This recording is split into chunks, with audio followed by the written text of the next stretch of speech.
Hello dear student, welcome. तो business valuation, T web F, M com, C A सबको सब है, right. तो क्वेश्चन इसमें घुमा फिरा के आता है, घुमा घुमा के आता है। अभी अपन भी घुमा घुमा के अच्छे से सीख के सॉल्व करेंगे, राइट। तो ये तुम्हारा क्वेश्चन दिया है। अभी इसमें बिजनेस वैल्यूएशन में इसको आप लोग नाम देंगे गुडविल, राइट। तो अभी अपने को नेट एसेट मेथड से इंट्रिंसिक वैल्यू निकालना है, शेयर की वैल्यू और यील्ड मेथड निकालना है। क्या निकालना है? Yield method. फिर फेयर वैल्यू भी निकालना है। मतलब काफ़ी चीज़ पूछा है। तो गुडविल के सम में चाहे सुपर प्रॉफिट मेथड हो, इंट्रिंसिक हो, कोई भी मेथड हो, सबसे पहला सम में ना अपने को क्या सॉल्व करने का? Net asset method. क्या सॉल्व करने का? तो नेट एसेट फाइंड करने का। You can say capital employed. तो कैपिटल एम्प्लॉयड के लिए मतलब बिजनेस का वैल्यू निकालने का रहता है ना। तो एसेट्स और लायबिलिटी को माइनस करना है, एसेट्स और लायबिलिटी को। तो फिर हम क्या करेंगे? एसेट्स का सब नाम है ना, एसेट्स का सब नाम उठा के हम लोग लिख देंगे। एसेट और लायबिलिटी लेना, तो एक्सपेंस नहीं लेना है, प्राइमरी एक्सपेंस लेना नहीं। और इसमें प्रेफरेंस शेयर भी दिया है, तो इसके पीछे भी कहानी है, राइट। तो ये एसेट सब लिखे, फिक्टिशियस एसेट नहीं लिखना है, जो खर्चा रहेगा उसको इग्नोर करना है। तो एसेट्स के नाम लिखा हमने। और कर्जा दो है, डिबेंचर और क्रेडिटर, और बस दो ही कर्जा दिया, ठीक है। तो दो कर्जा के नाम यहाँ लिख दिए। तो अमाउंट कौन सा लेने का? जो नया एडजस्टमेंट में दिया रहेगा। We have to consider adjustment fresh value, नया वैल्यू लेने का, राइट। तो इधर दिया गुडविल कितना? 2,07,000। तो गुडविल की जगह कितना लिखेंगे? 2,07,000। 2 लाख क्या लिखेंगे? 7,000। फिर उसके बाद क्या दिया है? Land and building 2,40,000। तो लैंड एंड बिल्डिंग के पे कितना लिखेंगे? 2,00,000। You have to consider new value, adjustment वाला वैल्यू लेना है, राइट। कभी कभी बोला रहता है 10% बढ़ गया एप्रिसिएशन, तो ऐड करते। डेप्रिसिएशन हुआ रहता तो माइनस करते। अभी डायरेक्ट दिया है ना यार, प्लांट एंड मशीनरी 2,40,000, तो डायरेक्ट 2,40,000 लिख लिया। और किसकी वैल्यू दिया है? स्टॉक 1,20,000। स्टॉक की वैल्यू 1,20,000 दिया है। फिर डेटर्स की वैल्यू दिया है 30,000, मतलब जो एडजस्टमेंट में दिया है वो लेना है। फिर इन्वेस्टमेंट दिया है 60,000, तो इन्वेस्टमेंट में 60,000 लिया है, राइट। बस इतना ही एसेट्स की वैल्यू री वैल्यू दी है। कैश और बैंक नहीं दिया है इधर, देखो। तो जिसका वैल्यू नहीं दिया वो टेबल से उठाएंगे ना, उसको बोलेंगे बुक वैल्यू। क्या बोलेंगे? तो कैश और बैंक 1,60,000, इधर लिखेंगे 1,50,000, इधर लिखेंगे 60,000। ये अपना एसेट्स हो गया। क्या हो गया? अभी सेम लाइबिलिटीज लिखेंगे। तो पैराग्राफ में मीन्स एडजस्टमेंट में लाइबिलिटी का जिक्र नहीं है, तो लाइबिलिटीज का कहाँ से अमाउंट उठाएंगे? टेबल से, बुक वैल्यू। तो लाइबिलिटीज में क्या? डिबेंचर से और क्रेडिटर है 60 और 60। इधर लिख दिया 60,000, इधर भी लिख दिया 60,000। अब ये सबको ऐड करेंगे, 2,60,000, 2,40,000, 2,40,000, 1,20,000, 30, 60, 1,60,000। तो इसको ऐड किया ना तो 11,07,000 आ गया। तो इसको मैं ए बोल दिया, राइट। अभी इसको ऐड करेंगे तो 1,20,000 हो जाएगा। कितना हो जाएगा? 1,20,000। तो अभी इन दोनों को क्या कर देंगे? माइनस कर देंगे। क्या कर देंगे? एसेट्स और लायबिलिटी को माइनस करेंगे तो कैपिटल एम्प्लॉयड बोलते हैं उसको, राइट। ठीक है। तो इन दोनों को माइनस करके अपना वैल्यू आ गया 9,87,000। कितना है? 9 लाख। फिर इसको हीरो बनाना है कि नहीं बनाने का है, टेबल में फिर से देख लेंगे। प्रेफरेंस शेयर्स है क्या? हाँ है। तो कितना अमाउंट है प्रेफरेंस शेयर का? 60,000।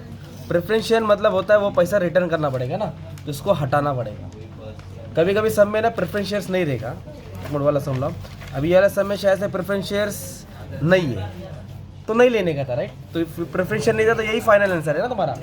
अभी प्रेफरेंस शेयर है तो उसको क्या कर देंगे? कम कर देंगे। क्या कर देंगे? उसको कम कर देंगे, ठीक है। तो कितना दिया प्रेफरेंस शेयर? 60,000।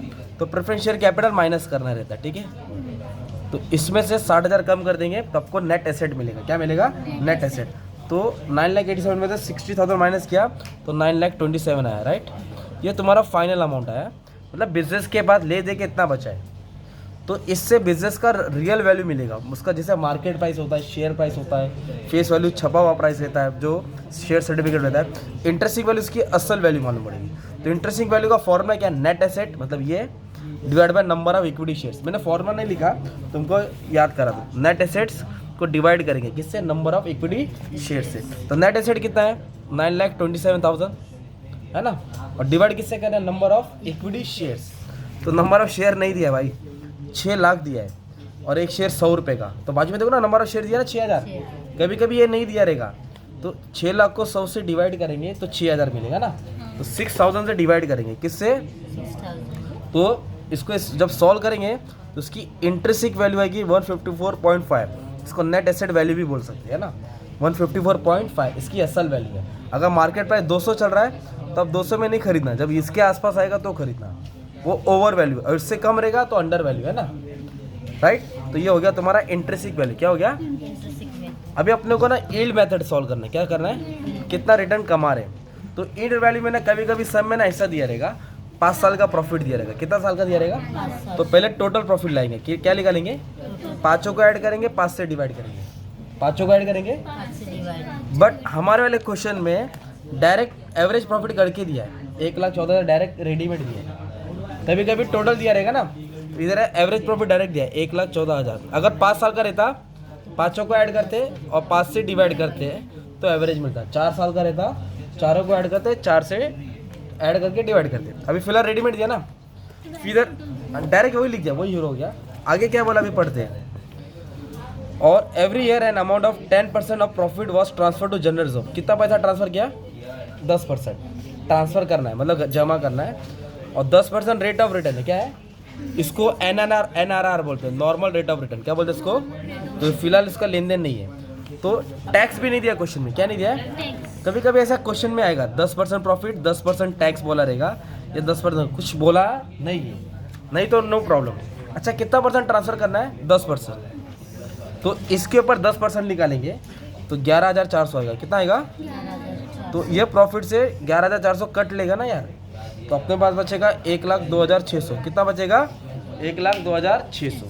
फिर टेबल में प्रेफरेंस शेयर्स था क्या, नहीं है ना, इधर प्रेफरेंस शेयर है ना, तो उसका डिविडेंड भी निकालना पड़ेगा और वो माइनस करना पड़ेगा।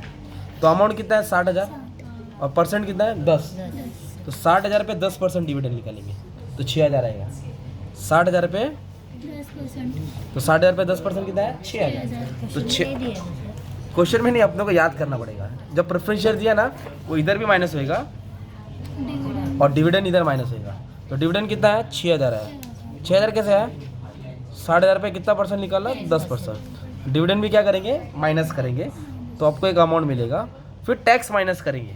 मान लो टैक्स बोला रहता 50%, कितना, तो इसका आधा माइनस करके फिर FMP आता, फ्यूचर मेंटेनेबल प्रॉफिट। अभी टैक्स बोला है क्या, नहीं, तो यही तुम्हारा मेन हीरो है।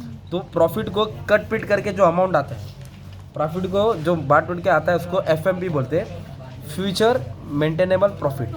क्या बोलेंगे, अभी अपन देखेंगे कितना टका कमाया। तो अपन ने कितना प्रॉफिट कमाया, इतना कमाया, और कितना रुपया खुद का लगाया। तो इसका फॉर्मूला क्या है, ऊपर आएगा FMP, मतलब जो हमने कमाया, जो प्रॉफिट कट पिट करके बचा, डिवाइड किससे करेंगे, जितना खुद का पैसा डाला, इक्विटी शेयर से। किससे डिवाइड करेंगे, ये नहीं, इक्विटी शेयर कैपिटल 6 लाख से। तो फॉर्मूला क्या है, FMP profit upon equity share, profit upon equity share. तो इधर आएगा इक्विटी शेयर। तो 6 लाख रुपए हमने लगाया है, कितना रुपया लगाया और कमाया कितना, 96। तो हमने कितना परसेंट कमाया, इसको इससे सॉल्व करेंगे तो अपने को परसेंटेज मिलेगा 16.1%। तो हमने इतना परसेंट कमाया, ये रिटर्न है। आपने बिजनेस में 6 लाख डाला और कमाया कितना, 96,600। तो इतना परसेंट अर्न किया। अब यील्ड वैल्यू लिख लेगा तुम्हारा, अब शेयर की वैल्यू लिख लेगी, अब कितना रुपया कमा रहे हैं। तो यील्ड वैल्यू का फॉर्मूला है रेट ऑफ FMP। क्या आएगा, मतलब ये कितना रेट ऑफ FMP, 16.1। कितना है, 16, NRR normal rate of return question में हमेशा रहेगा, रेट ऑफ रिटर्न बोलेंगे इसको, है ना। 10% कितना है, कंपनी जितना डाल रहा है उस पर 10% कमा रहा है, 10। और पेड अप वैल्यू क्या है, एक शेयर की वैल्यू कितना, 10 रुपया, 20 रुपया, 100 रुपया। तो 100 रुपया, 20 रहेगा तो 20, 10 रहेगा तो इसको सॉल्व करेंगे तो 161 आएगा। ये हो गया यील्ड वैल्यू, इतने रुपए लोग कमा रहे हैं। ये इंटरेस्टिंग वैल्यू है और ये यील्ड वैल्यू है। और कभी कभी ये भी पूछेगा फेयर वैल्यू निकालो, क्या निकालो, तो fair value is nothing but interesting value plus yield value divide by 2। Interesting और यील्ड को प्लस करेंगे डिवाइड बाय 2। तो इंटरेस्टिंग कितना निकाला ना, और फिर यील्ड ये निकाला 154 प्लस 161। इसको प्लस करेंगे डिवाइड बाय क्या करेंगे, तो ये तुम्हारा फेयर वैल्यू, इतना एवरेज वैल्यू चल रहा है तुम्हारा, फेयर वैल्यू इतना तो मिलना चाहिए ना यार। तो ये बिजनेस वैल्यूएशन का सम है, TYBF MCOM सबको आता है, राइट।